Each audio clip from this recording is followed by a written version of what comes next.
გონი ვატიკანში პაპის გასვენებაზე რომ შეამჩნია ეს სიმპათიური კაცი ვინ იყო, იმას გამოეხმაურა და აქედან გამომდინარე მიულოცა. ეს ალბათ ნახევრად ხუმრობით, მაგრამ ეს ხო ყველა ხვდებით პროტოკოლური მორიგე წერილი იყო, რომელზეც საერთოდ ხელმოწერა არის თუ არა ტრამპის არც ეს ვიცით, მაგრამ რომც იყოს ვერანაირ პრობლემას იმასთან დაკავშირებით ვერ ვხედავ. ხომ არ მიაწერდნენ ტრამპს და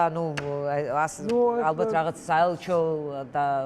პრეზიდენტის საკანცელერიო სამსახური მუშაობს პარტნიორი ქვეყანა ბოლო 34-33 წლის განმავლობაში ურთიერთობა ამდენი ხანია ქონდა ყოველთვის. თუმცა რამდენიმე მიულოცვა იყო ქართველი ხალხზე ამ ასეთი ადრესირებით და აქედან გამომდინარე სახელმწიფო დეპარტამენტიდან სწორედ ეს რუბიომ ქართულ ხალხს მიულოცა იქ სამი პრეზიდენტის მიულოცვა იყო მერცი ტუსკი. ასე რომ მე ყურადღებას ეხა ეს წერილი რომ ყაველაშვილს მიულოცეს საერთოდ ვინ არის რა ფიგურაა ეს თუ იციან ეს კიდე საკითხავი არის. კი ბატონო, თქვენ როგორ ხედავთ მაშინ ქვეყნის შიგნით პოლიტიკური კრიზისის დასრულების გზას და ასევე დღის წესრიგში წამოვიდა არჩევნების თემა. ახალი არჩევნები იქნება თუ არა არ ვიცით, მაგრამ დასრულებაზე როდესაც არის დიახ საუბარი, სწორედ აი ამაშია პრობლემა, რომ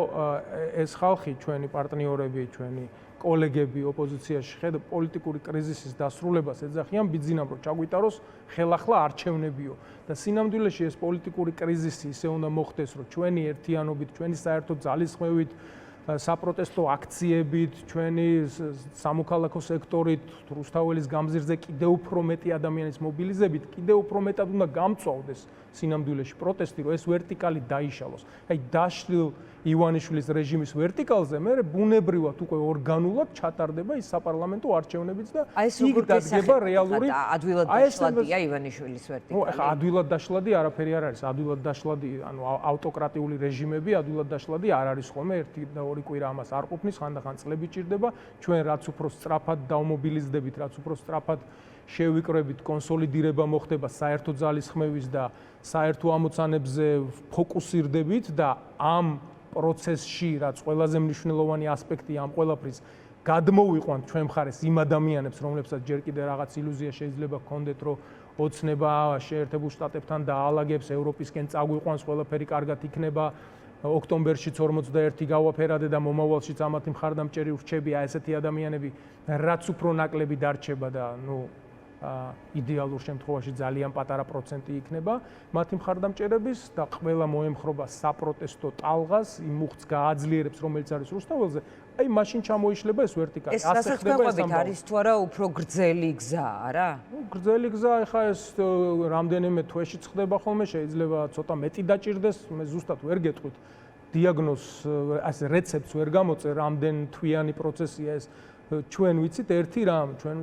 ჩვენმა მეგობრებმა, ჩვენ პარტიაში, რომ ჩვენ უნდა ვიბრძოლოთ, უნდა ხელები არ უნდა ჩამოუშვათ, ვიცით საით მივდივართ, ვიცით რას აზიანებენ და რას უშავებენ ეს ადამიანები, ეს რეჟიმი ამ ქვეყანას და ამ საქმეში უნდა მოვიმხროთ, რაც შეიძლება მეტი ადამიანი, რაც შეიძლება მეტი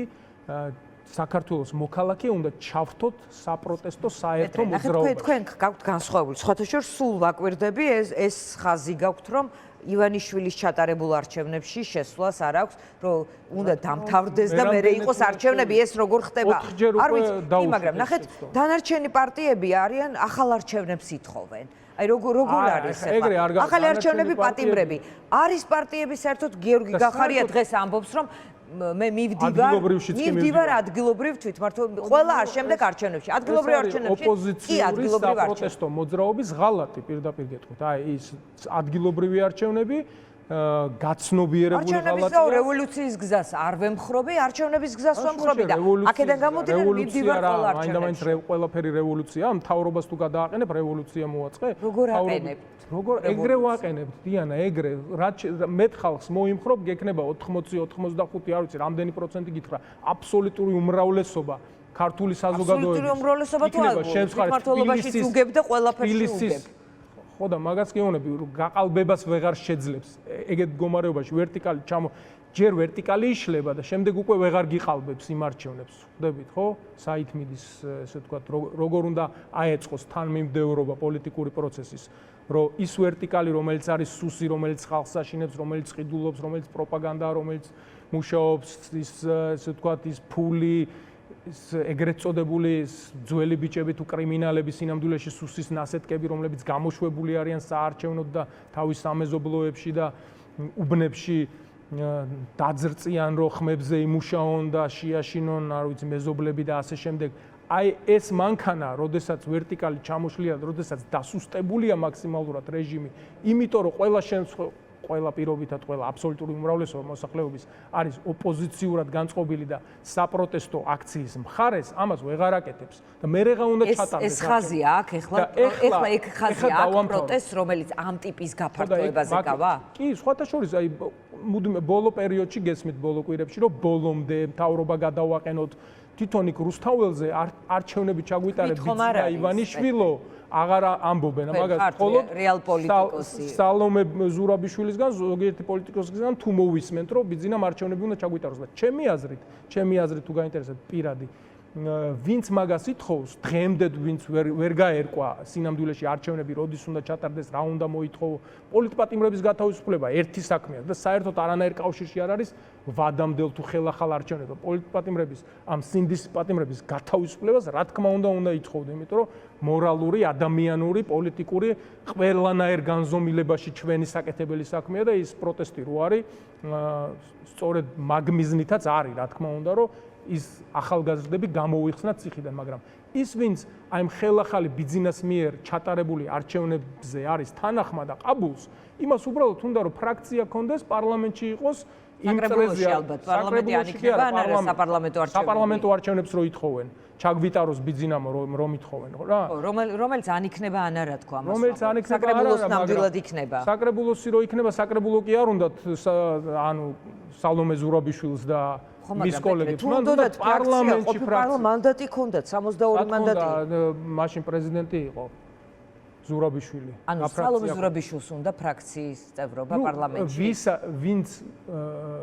ვინც მაგას ითხოვს ჩემი აზრით ბიძინა ივანიშვილის მიერ აი ფუნდამენტური პრინციპული თქვენი წინასტუმარიც ხელახალ არჩევნებზე ლაპარაკობს ახარია თვითმმართველობაზე მიდის მაგრამ ამ მოთხოვნას არ ხსნით ხის წესრიგიდანო ხო და მე გეუბნებით ფუნდამენტური პრინციპული ძირეული ცვლილებების გარეშე როდესაც ბიძინა ივანიშვილი ვეღარ გიყალბებს იქ კოლ ცენტრები არა აქვს მოწყობილი ყოველი იმის რა ქვია საარჩევნო უბნისგან 20 მეტრში იგივე შენობაში ანუ თქვენ ლაპარაკობთ არჩევნებზე როცა ივანიშვილი მიდის ქვეყნიდან არა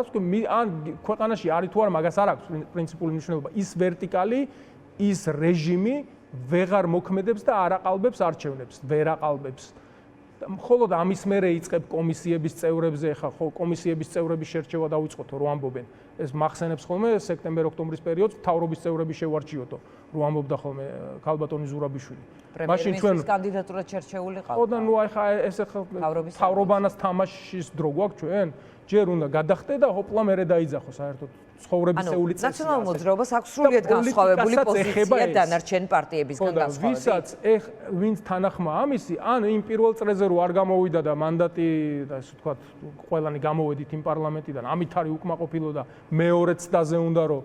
დეპუტატის მანდატი მოიპოვოს, ან რაღაც ფრაქცია გააკეთოს და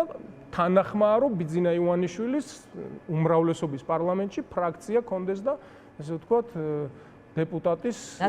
საბუთი ედოში ვიზიტებში გადიოდა ამაზე არიან თანახმა ის ადამიანები ვინც ბიძინა ივანიშვილის მიერ ჩატარებულ საპარლამენტო არჩევნებს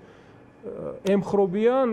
დათანხმდებიან ითხოვენ ხო და მე რო ითხოვენ კარგია ეს რო მაგის მოთხოვნა ამ მოთხოვნას რო აყენებ ერთადერთი მაგ შემთხვევაში რაც გადაგვარჩენს არის და იყოს მაშინ თქვენი თავრობის გადაყენება მარტივად თავრობის გადაყენება და თავრობის გადაყენებით იგივე პრემიერ-მინისტრის სუსის იწყება რეჟიმის დემონტაჟი 2002 წლის 2000 ახლახან შეიცვალა კობახიძესაც შეცვლის იმდენი პრემიერი იყო შეცვლილი ძალიან კარგი მაგალითი გვაქვს აგერ მე პოლიტიკაში ვიყავი თქვენც მაშინ ჟურნალისტიკაში შემოდგომა ხო იყო 2002 წელი არ იყო ჟუანიამ რომ კახათ არგამაძე გადაყენება რომ მოითხოვა და მეწავალ მერე მიშა ჩაერთო მაგის მერე უცხოეთში იყო სხვათა შორის და ჩამოვიდა იმ საპროტესტო აქციებს მიხეილ სააკაშვილი ჩაუდგა სათავეში ჩაერთო ამ საქმეში და მარტო კახა თარგამაძე კი არა, მთელი მთავრობა გადააყენებინა და მაგას რამდენიმე თავმჯდომარეც გადადგა. ბატონო? პარლამენტის თავმჯდომარეც გადადგა. ხო, პარლამენტის თავმჯდომარე წავიდა და ნინო ბურჯანაძე აირჩიეს. ხო, მაინც ნინო ბურჯანაძეც მიშა და ჟვანიას თანამებრძოლი და ამ გუნდიდან მოვიდა იმ პარლამენტის თავმჯდომარეც და რეჟიმის შესუსტდა მაშინდელი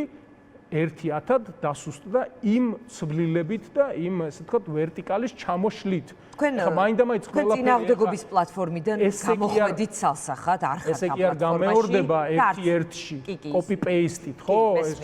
13 თუ რამდენი ბოდიში 23 წლის წინანდელი ამბები. მაგრამ კაი ასაკის რაღაც ეგეთი ტიპის მთავრობის გადაყენებისკენ უნდა ისწრაფოდე და ეს უნდა კონდეს პოლიტიკურ ამოცანად დასახული. აქეთ უნდა სხვა რაღაცას ვამბობდით, წეგან შემდეგ მე თქვენ ჩამეკითხეთ და აი რამაც შეიძლება სიტუაციას უშველოს სინამდვილეში არის ამ ავტოკრატების უკვე ჩვენთვის ძალიან ნაცნობი მიდგომა ცხოვრებისეული საკითხებისადმი, რომ თავისივე აი ამ მარტივ გადაწყვეტილებაში ჯიუტდებიან ხოლმე. ეხლა რომ ჩაგიტაროს ისეთი არჩევნები, რამდენ პროცენტსაც უნდა დაიწერს. არც თავისუფალი, არც სამართლიანი და არც კონკურენტულ გარემოში ეგ არჩევნები არც ერთ არჩევნებში, რომელსაც ივანიშვილი ატარებს, თქვენ არ წახვალთ? ასე ამ რეჟიმში ფუნდამენტური ძირეული ცვლილებების გარეშე თქვენ იქნებით გამორიცხული არის არც თვითმმართველობაზე ალბათ კითხვის დასმას შეურაცხყოფათ მიიღებთ, ხო? დასმაც არღის. აი პუტინის მაგალითი აიღეთ. მოვიდა კაცი, ამერიკის პრეზიდენტი, ყველანაირად უნდოდა რომ რაღაც მიეღწია მშვიდობისთვის 20 იანვრიდან მოყოლებული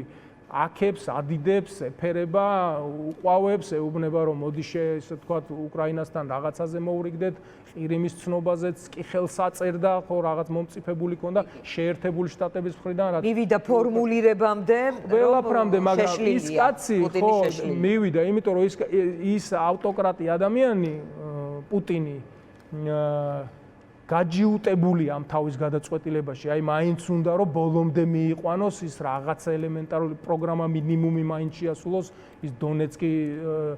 ხერსონის და ზაპოროჟიის ოლქები, ლუგანსკი უკვე აღებული აქვს თლიანად პრინციპში, აიღოს, დაიპყროს, რასაც პრაქტიკულად სამხედრო თვალსაზრისით ამას ვერ მოახდენს და ეუბნება რომ გაიყვანოს უკრაინამ ჯარები, ანუ ძალიან აბსურდულ მოთხოვნებს უყენებს შეერთებულ შტატებსაც და მის მოკავშირეებსაც და პირველ რიგში უკრაინას, რაც არ გამოუვა და აი ამ თავის გაჯიუტებაში გააბრაზებს იმ ადამიანებს და უკვე დღეს მოვისმინეთ პირველად ის განცხადებები თუ გუშინდლიდან მოყოლებული, რომელსაც ტრამპი აკეთებს, რომ ეს კაცი გაგიჟდაო და მოგვიწევს მისი დასჯაო. პრაქტიკულად ეს იყო, ხო, მისი განცხადება. დღეს კიდე სოციალურ ქსელში კიდევ ერთი ეს პოსტიც მოვაყოლა პუტინთან დაკავშირებული, რომელიც მასზე კარგად არ აისახება, მე დარწმუნებული ვარ და ესეთივე რაღაცა მე მჯერა, რომ ბიძინა ივანიშვილსაც დაემართება. აი ხა აი ამ მარტივ რამეს, რომ არჩევნები ჩაგვიტარე, რომ ეუბნებიან. ხო არ თან ხდება ამ დროს რომ ჩაატაროს რა დაჯდება იმ კოლ-ცენტრებს დააყენებს და რამდენ პროცენტსაც უნდა იმდენს დაწერს. მაგრამ რაღაც თვალსაზრისით სისუსტის გამოვლინებად მიაჩნია ეს და ამიტომ თავისიანებში თავს ვეღარ მოიწონებს, რომ აი მე რა მაგარი ვარ, ვერაფერს ვერავინ ვერ მაიძულებს, ვერც შიდა ოპოზიცია, ვერც გარედან ჩვენი ახლა მას პრობლემა სად აქვს, შიგნიდან თუ გარეთ, თუ ორივეგან, აი როგორ ხედავთ, რამ უნდა მიიყვანოს რაღაცნაირად? და აი ამ თავის ბოლო გაჯიუტებაში, ისევე როგორც პუტინი ჩამოიშლება სამხედრო თვალსაზრისით, ეს ჩამოიშლება პოლიტიკურად. ესე დამთავრდება ეს ამბავი და სხვათა შორის